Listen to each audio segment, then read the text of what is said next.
So as of March 2019, Mailchimp and Shopify have had a bit of a bad breakup.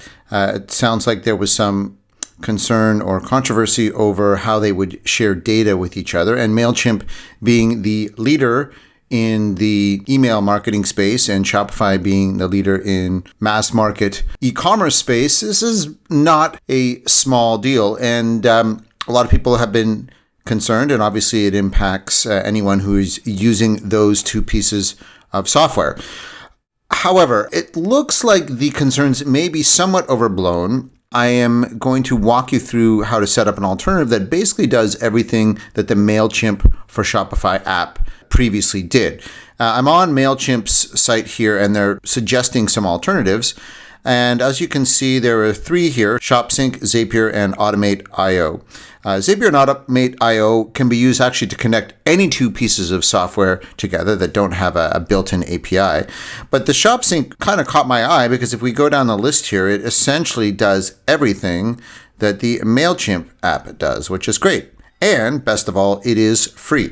So I've tested this, and so far it looks great. So I'll just walk you through the process of setting it up, and it's very similar to how you would set up the Mailchimp for Shopify app. So if we go into an account here, and we just go to the App Store, and we'll click Visit the Shopify App Store, ShopSync, Add App. Okay, now it's going to ask for permission, install the app.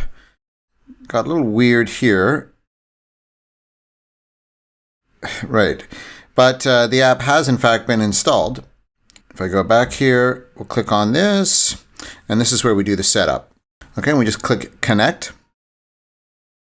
It's going to ask me to log in to my Mailchimp account. It'll obviously ask for my list here. I'll pick this one just as a demo list. Then it'll look at merge tags. So this is the customer data that's going to be passed over. And these are the ones that are available, which would be first name, last name, and phone number. Okay.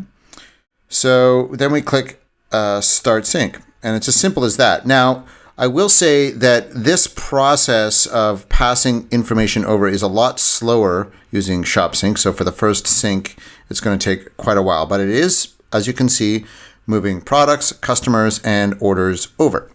So for anyone that was previously using the Mailchimp for Shopify app, ShopSync does all of the same things. So you should be able to continue using Mailchimp with Shopify.